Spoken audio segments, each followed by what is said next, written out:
Hola Julián, ¿ya te terminaste de leer el artículo El capitán y perceptor mulato José María Molina?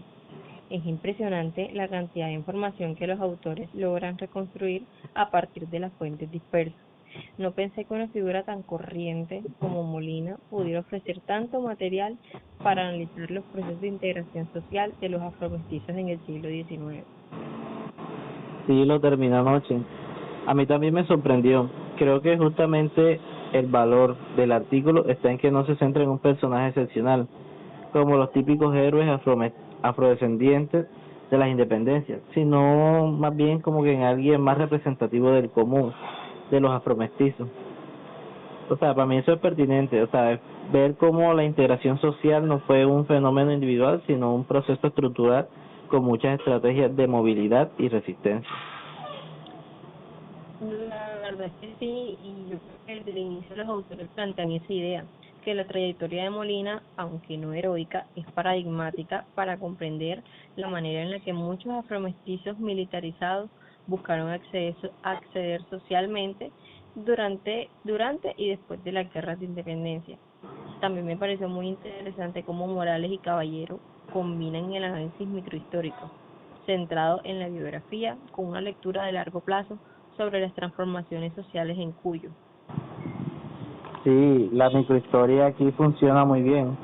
A través de los registros de bautismo, testamentos, padrones y experiencias judiciales, reconstruye la vida de Molina desde su nacimiento como esclavo en 1803 hasta su muerte en 1863. Esa parte sobre su familia me pareció especialmente rica. Muestra cómo las mujeres de su linaje, Casimira y Jacinta, usaron los recursos legales para conseguir la manumisión y defender sus derechos. A mí esa parte me parece bastante clave. Aparte, los autores también resaltan que la madre y la abuela de José María no fueron pasivas, sino que apelaron a la justicia colonial para hacer valer su libertad. En otras palabras, la libertad no fue simplemente un regalo de la independencia, como a veces se supone, sino el resultado de una larga lucha judicial y social. Me parece que esas estrategias femeninas de agencia son una forma de resistencia cotidiana, ¿no te parece? Exacto. Y lo notable es que ese ejemplo familiar influye en la formación de Molina. Desde niño crece en un ambiente donde los discursos de los derechos y las defensas de la libertad están presentes. Quizás por eso luego desarrolla una conciencia de su posición y busca integrarse en la milicia y la educación. De hecho, su paso por la milicia cívica de los Pardos de Mendoza es fundamental. Morales y Caballero muestran que las milicias fueron espacios de sociabilidad, de educación política y también de movilidad. Para muchos mulatos, las armas ofrecían prestigio, un salario y, de cierta manera, cierto reconocimiento. En el caso de Molina, su participación en el cuerpo cívico Pardos durante la campaña san martiniana le permitió acceder hasta ser capitán. Sí, y aunque no llegó a tener relevancia militar del, o sea, no llegó a tener como que esa relevancia militar del coronel Lorenzo Barcala, compartió con él una trayectoria parecida. Ambos eran mulatos, libres, sastres de oficio y con formación básica en lectura y escritura. Pero lo que más llamó la atención fue el contraste de los autores. Hacen, hacen entre la excepcionalidad de Barcala y la normalidad de Molina. Lo cotidiano también puede ser histórico. A mí me parece que eso es una lección historiográfica, porque Morales y Caballero insisten en mirar las biografías comunes para entender los grandes procesos. Al estudiar a Molina, visibilizan la experiencia de miles de afromestizos que pasaron de la esclavitud a la ciudadanía, usando la milicia, el trabajo artesanal y la educación como vías de acceso. Y hablando de la educación, es muy simbólico que Molina terminara siendo preceptor de una escuela de primeras letras en el barrio La Chimba.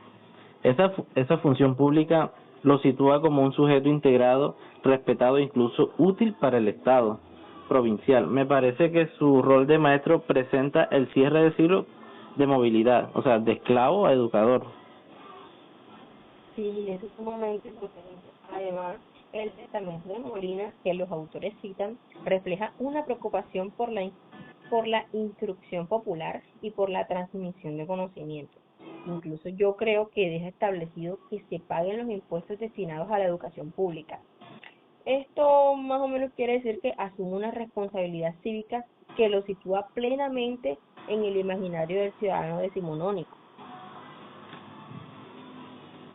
Y no olvidemos su participación, o sea, su participación en la conspiración de 1835. Esa parte del artículo también es reveladora. Molina, junto a Barcala y otros, se vio involucrado en una conspiración unitaria contra el gobierno de Mendoza, alineado con Rosas, más allá del resultado, porque fue descubierto y desterrado. Lo interesante es cómo los autores interpretan esa acción como no como una simple rebeldía, sino como un gesto político. Exactamente. El documento judicial que analizan muestra que Molina y Barcala tenían una red de comunicación, confianza y también se puede decir que afinidad, quizás tal vez por su origen, su oficio y su experiencia común en la milicia. Morales y Caballeros sugieren que existían formas de solidaridad de color no explícitas, pero que funcionaban en la práctica. Y también se ve cómo el discurso político de la época permitía a los afromestizos insertarse en debates sobre la soberanía. Que Molina haya sido juzgado por conspiración política significa que era reconocido como un sujeto político, no solo como un subordinado. Incluso su destierro y posterior regreso refleja su capacidad de resiliencia y su agencia dentro de las limitaciones sociales. A mí me llamó la atención que los autores no romantizan la historia, ¿sabes? Muestran que aunque Molina logró integrarse, las marcas raciales y sociales no desaparecieron del todo. Un ejemplo claro de eso es que su hija Faustina ya no deja rastros de afrodescendencia en los registros, lo que sugiere un proceso de blanqueamiento simbólico. Es una integración, sí, pero también una asimilación que borra parte de la memoria familiar. ¿No te parece?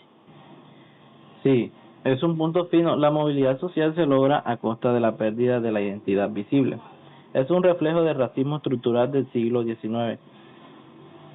Integrarse significaba permanecerse, o sea, pasarse al lado de los blancos, no reivindicar el origen africano. En ese sentido, la biografía de Molina no solo es una historia de ascenso, sino también de silencios. Y creo que esta tensión es lo que hace que el artículo tenga tanta profundidad. Morales y Caballero no se quedan en la anécdota biográfica, sino que conectan con debates historiográficos más amplios. La militarización como vía de ciudadanía, el papel de los afrodescendientes en las independencias, la agencia de los sectores subalternos y la construcción de legitimidad social. Mira que de hecho los autores dialogan con toda la corriente historiográfica reciente, Andrés Buruki, Contreras Cruces y Bragoni, que han revisado el rol de los negros y mulatos en los procesos de independencia, lo que aporta desde Cuyo es una mirada periférica que complementa los estudios centrados en Buenos Aires y en Montevideo.